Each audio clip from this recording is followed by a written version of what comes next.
एक संघर्ष की कहानी। कोई भी संग्रह अमिट नहीं होता और कोई भी ऐसी चीज़ नहीं जिसका संग्रह करना असंभव हो। जब कभी मेरे दादाजी मुझे किस्से सुनाते तो ये पंक्ति जरूर दोहरा देते और कहते कि किसी भी संग्रहित वस्तु पर घमंड तभी करना चाहिए जब वो दूसरों को भी लाभ पहुंचाए और अपना भी सर्वांगीण विकास करे। कुल मिलाकर कह लीजिए नैतिकता का संग्रह। उनकी सुनाई एक कहानी मुझे अभी भी ध्यान में है। उन्होंने वो कहानी तब सुनाई थी जब हमारा परिवार खुशहाली से रह रहा था। उसमें एक कपड़ा व्यापारी की मेहनत की सुगंध फैली हुई थी। वो जन्म से एक पैर का लंगड़ा और बिन बाप की औलाद था। उसके पिता एक कपड़े की छोटी दुकान पर नौकरी करते थे। तभी जब वो दिवाली से 2 दिन पहले दुकान से काम करके लौट रहे थे, तभी कुछ समाज के कलंकों ने उनका वो हाल कर दिया जो घर पर दिवाली की तैयारी में जुटी गर्भवती जोरू सोच भी नहीं सकती थी। शायद उन लुटेरों को पहले से ही भनक थी कि दिवाली का खर्चा अपने मालिक से पाकर वो इसी रास्ते से गुजरने वाली हैं और लूट मार तो ठहरा उनका पावन पेशा।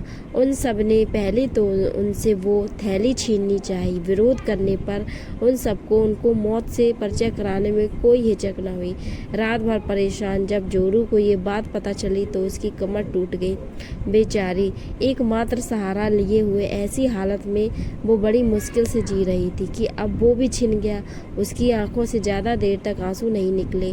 उसके पेट में एक जिम्मेदारी जो पल रही थी जिसे उसको खोना नहीं था। जैसे तैसे आगे का राशन इकट्ठा करने को वो दिन भर दूसरों के घर काम करती और लकड़ियाँ बीनती और रात में भारी मन से आराम करती। बच्चा हुआ और बहुत तेज के साथ जन्मा। उसके आते ही उसकी माँ को एक सिलाई कंपनी में काम मिल गया और उसके पालन पोषण का एक सहारा। उसकी माँ अभाव से घिरे होने पर भी उसकी परवरिश किसी अन्य बच्चे जैसी करना चाहती थी। उसको बाकी बच्चों की तरह स्कूल भेजती और शाम को समय निकालकर उसे लेने भी जाती। कक्षा की संख्या बढ़ने पर उसने कोचिंग की प्रथा भी अपनाई।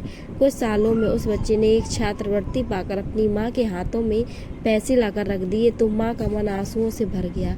उसको पुराने समय की यादें घेरने लगी। कुछ सालों पहले जब जिंदगी में कोई संघर्ष नहीं था तो ऐसे ही उसका पति उसके हाथों पर अपनी तनख्वाह लाकर रखता था।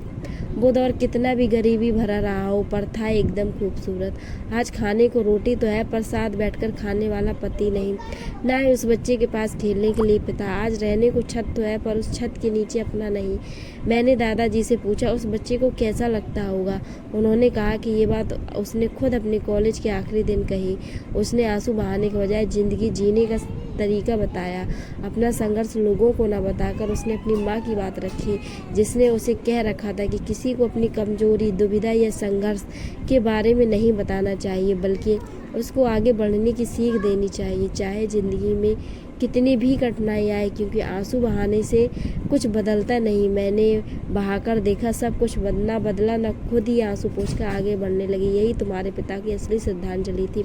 उसके लिए पिता का बिछड़ना एक रात जैसा था जो अमावस की तरह एकदम काली और डरावनी थी, लेकिन उसकी माँ एक सुबह के कमल जैसी थी जो रात भर खिलकर तैयार होता है और दूसरों को भी सुगंधित करता है।